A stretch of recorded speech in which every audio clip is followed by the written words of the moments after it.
ng 3 van. Bahala kayo sa ginagawa niyo, basta tuloy-tuloy lang kami. Aabutan din namin kayo. Maliit lang ang Pilipinas. Some of them, in fact, may mga nahuli tayo na ang reason nila is kaya sila nagda-drugs is para magising lang sila just to extend yung working hours. I think that was the context na sinabi ng ating Chief PNP na hindi dapat tinitignan ng isang drug user as masama, kundi biktima sila. Kasi meron ding economic side. Gusto mong mag-extend ng iyong working hours.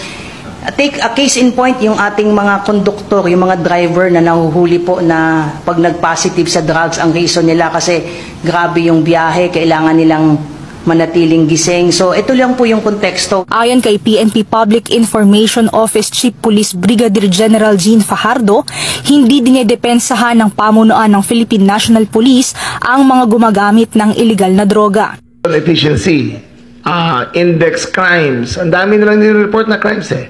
At laging good looking ang report.